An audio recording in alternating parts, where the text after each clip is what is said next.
Starring Entertainment. Standard.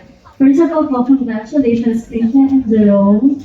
Sa inyong first ever TV project together. So, mentioning that, kamusta yung chemistry nyo together na nagbabalik kayo sa isang project? Ano yung mga na-discover nyo sa isa't isa pa na during doing this project? Well, honestly, ibang classic discovery kasi dito eh. Napanood ni Stace Archer, ibang gulat yung discovery ng chemistry namin dun. Kasi kahit ako, nagulat ako sa script at sa book na yun eh. Pero dito, ang na-discover naman kasi namin is yung more on dun kasi yung sa drama. I mean, pareho naman drama, pero dito kasi mas nailabas ni Tarek yung pagka-heavy nung mga eksena, more on mas hindi out of the book, talagang out of experience na siya. So, yun, ako parang at some point kahit hindi na ikwento sa akin, may mga nakita ko ng mga hukok, masakit sa buhay, nang alam yun, nakikita lang siya pag pinapanood sa exam. In terms of chemistry, kasi parang magandang starter na talaga yun sa Safe Skies. Kasi lahat ginawa na namin doon. So parang mas madali na lang dito. Ano? Hindi. Alam nila yun. Sa dito, parang kumbaga, nag-mature na siya in a sense na kailangan makita nila na magkasama ng dito. Pero, mas madali actually yung chemistry namin now. Kasi, yun nga, since bugbog na talaga kami sa first na ginawa ng project together. And then yung discovery, so far, wala pa akong bago na discover sa kanya. Siguro sa mga next na pag-days. Baka meron pa akong bago ma-discover. Pero kasi he's still the same. He's still the same supportive na scene partner. Kapag kasi yung method ko, kailangan kasi kapag wala yung camera sa akin, syempre hindi naman siya nakikita. So other actors, minsan sinasabi lang yung line. But I would tell him, can you please, what acting ka pa rin para interact? Please, okay, like, ulitin niyo lahat ng gagawin siya. So, I appreciate him, right? You both did great sa Safe Skies. Actually, nanonood ko na sobrang galing together. And yung chemistry talaga sobrang malakas din talaga. Kaya sobrang minahal siya ng fan. Going back na umiyak kayo doon, may premature rooms kayo, scenes kayo sa Safe Space Archer. Dito ba, mas intense ba yung mature scenes mo together? Hindi naman kasama kayo dito. Depende po yan kay TV5, mahirap na. Baka makatbigla yung show. Pero, well, may mga scenes din naman na syempre, kailangan din natin i-cater from from the young ones hanggang sa syempre, hanggang sa mga talagang pinaka-viewer namin.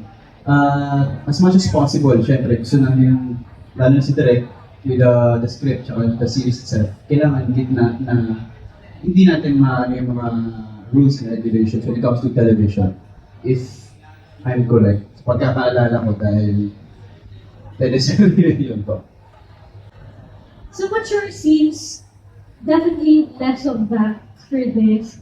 More of mature in a sense na yung mga mga conflicts namin in life is much more heavy. It's heavier talaga. As in, pang buhos, ganun. Thank you so much and congratulations.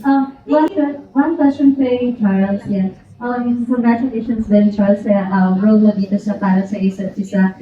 Kilala ka ng audience na bilang isang super fun and energetic na CL sa Cambodia. Pero dito sa Para sa Isa't Isa, ano yung classic energy yung binibigay mo dito sa character mo? And then, paano ka nakaka-relate sa kanila? Thank you. I think yung differences ko lang naging character ko dahil sa mga ibang malabas with my character lyrics. Ayun nga po. Pero naman po siyang touch of bullet kasi syempre po high school po yung mga ibang scenes po. So, meron naman po siyang touch of bullet. Pero hindi po siya yung bullet na ay para sa singing na laging sumisigaw. Ano po siya? You can say bookworm. Pero more on tahimik lang siya. He has his own world. Ano po. So, yun po yung differences nila. Hindi naman po siya big adjustment for me kasi honestly, wala naman po akong actual like, similarities with him kasi hindi naman ako mahilig naman ako sa time travel pero hindi naman po ako bookworm na gano'n. So siguro, yung similarity ko sa kanya is minsan may sarili akong mundo. Yun po. Question with the question of Angelica. Did you ever imagine na yung love team mo with Chriselle will click since na previously you've been partnered with a lot of actresses but with her previous surprise? First time naman I think sasagutin ko na ito ng first time naman ganito. I must say na nung pumasok kasi ako sa industry, wala akong kalam-alam sa lahat. Pumasok lang ako kasi, hindi mapagkakakitaan ng profile na yun.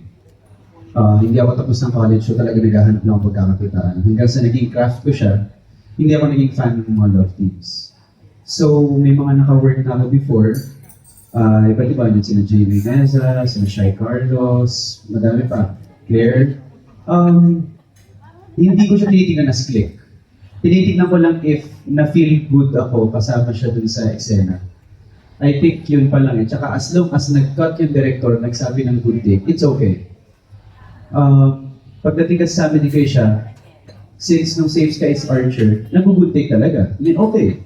Look test, kahit nung kami, nag-chemistry test kami, tinginan kami, okay lang. Alam ko lang na, okay, audition to, magkaka-work pa ako. Hindi, madami ako kasunod ng mga nag-audition, dun sa yung Winberg, at iba pa. In-expect ko lang na hindi ako pangkilig kung hindi ako kinuha.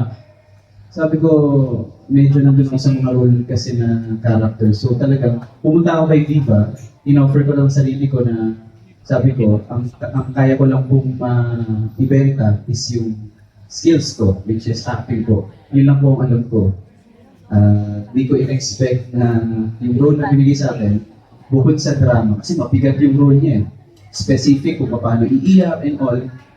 Hindi ko in-expect na yung mga kilig scenes, talagang gano'n na pala aabot sa magkakaroon ng fandom na talagang si Viva, kaya nagpapasama kay Viva na binigyan nila ako ng pa-love team na, alam mo, hindi ko ina-expect. And sa panahon noon na wala na siya sa career ko at hindi ko na iniisip, dumating pa. Kaya nagpapasalamat ako doon. So, ngayon, masaya na kaya kung umabot sa ganito, na-click talaga kami. Yun. Did you ever imagine na yung Chriselle love team will get this much support from the fans? Hindi po talaga. Hindi ko na imagine yun before.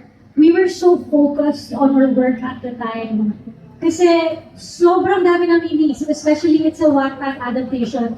And there's so many readers na talagang minamatay lahat. From the visuals, kung paano may mga pegs sila, kung sino. So, kumbaga, wala sa isip namin na kailangan maging lofty tayo. So, we just did our job. And then, siguro nag-resonate sa mga tao dahil we really wanted to make it beautiful. And, yeah, ang dami naming love na na-receive because of that. And so, we're so grateful. Thank you so much for your strong fans. I love you. We love you all.